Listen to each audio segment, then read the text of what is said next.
Hi, my name is LaQuanda Jefferson. Welcome to Doc LQJ Speaks. This is my, excuse me, my public YouTube channel or interface for communicating about love, relationship dynamics, and life issues.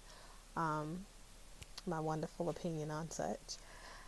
And with my fan base and people who don't necessarily like me, all of them, because I think all the same.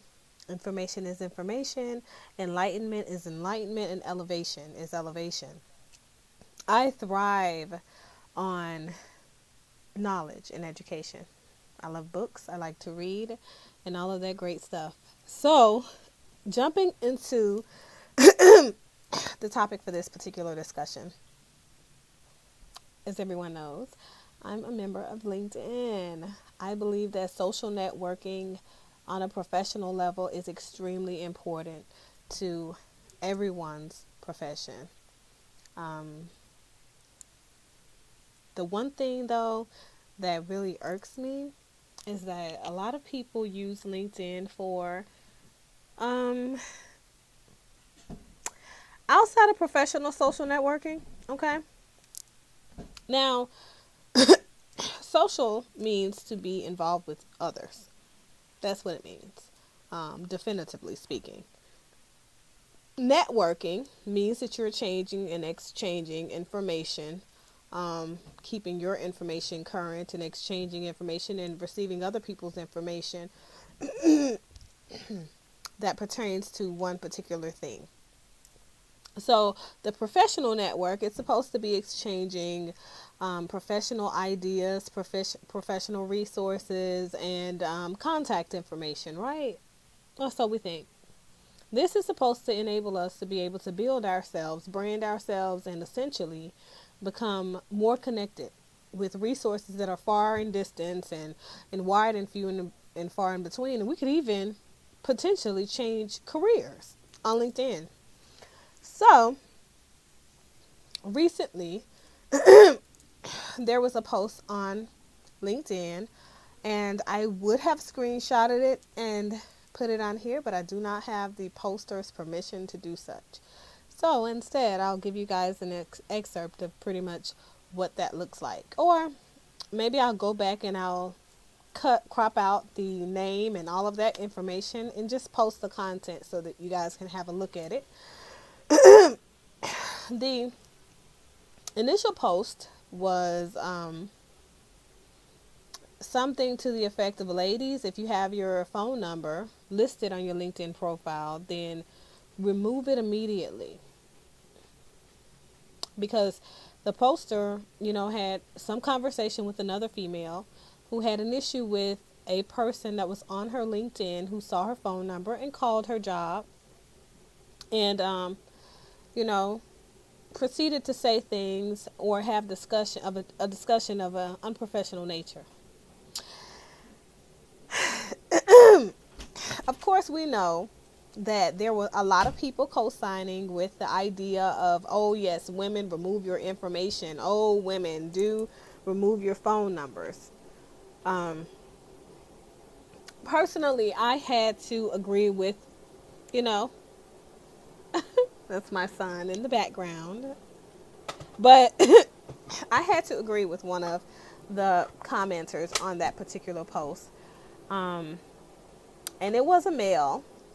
Not that it mattered to me whether it's male or female, but for some people, obviously the poster and some other people too on her post who followed her, they felt that his comment was sexist, inconsiderate, and that in posting that he felt, or they felt that his view minimized the nature of sexual harassment in the workplace. Okay, so let's talk about this. I do not feel that women should have to delete their contact information. First of all, it was her work phone, obviously listed on a professional networking profile. Secondly, that's public information. Thirdly, if the only way that you handle Maladaptive behavior is for you to run away from it, shy away from it, or otherwise ignore it. That's definitely, there's a problem somewhere there. So when I commented that, of course, I agreed with this guy, and he has a point to some extent, right? I was personally attacked time over and time over and time over. Furthermore, other people were all about, oh, okay, well, if this was personal, or, if you were a person that had been sexually assaulted, then you wouldn't feel this way and all of this. And, you know, I'm a trauma-informed psychotherapist. I believe that everyone should heal from their past issues, whatever their trauma is, their current issues, if they have current trauma in their lives, and they should be able to lead healthy and productive lives. Is that transferable from my own experiences? Nope. It's my professional view. And I can attest to it because personally, I have been in the military, prisoner of war, and been through extreme trauma and stress. And also, I have been sexually assaulted. So, for me to agree with that, I guess, who knows? Maybe I'm just a horrible person. However, I believe that people who play the victim role are often victims. They victimize themselves. And that's not a role that you want to play. Empowerment is the way that you take back your life. We can't live our lives for the person who accused another person. We can't live our lives for the abuser or the accused. We can only live our lives for ourselves. And if we live our lives going around thinking that the next person around the corner is going to attack us, when that person may be the person that builds us, strengthens us, guides us, helps and, patrons our business and those types of things, you simply can't have a successful life, especially if you are an entrepreneur, business owner, or even a person in any type of business. The reality of the situation is stalkers will be stalkers. We will have people who are sexual predators. You will have people who are victims every single day. But to continue to further victimize yourself and not heal, that's self-defeat. And I don't say that because I'm just desensitized to the subject. I say that because I am empowered and elevated and on top of the subject. So, I feel really, really bad because it seems like our society is a society that only moves to blame and shame. We don't really move to learn and to elevate and to educate and to become more knowledgeable about ways to effectively deal with our problems. And I just really don't know what to say about that. That's just horrible. I don't think that people are, maladaptive simply because they have a perspective that differs from my own.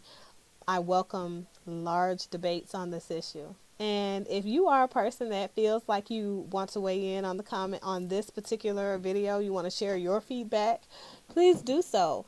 I also intend to have an open seminar via Zoom so that this issue can be further discussed, because at the end of the day, I feel like this is one that we as people have to go ahead and put out there, because we talk about everything else and we're so comfortable talking about everything else, but this is one of those topics that seems to make people really cringe or, shy away from it. The truth of the matter is, if you are healed, if you have been through trauma recovery and you have truly transformed your life and you've healed through that, having a discussion about past traumas is not traumatic anymore, because an effective way to come out of that slump. And you're out of there. So, I hope that this topic or my feedback and my insight has enlightened you guys, even elevated you guys. And for some of you, I hope it stirred up something in you that allows you to go out there and take charge and take your voice and make it heard and all of that great stuff. So that's pretty much all I've got. Thank you so much for viewing. If you like the content of this video, please like and subscribe to my YouTube channel and follow me on social media. You can find me anywhere if you use the hashtag DocLQJSpeaks. And that's pretty much all I've got. You guys have a great day. I love you.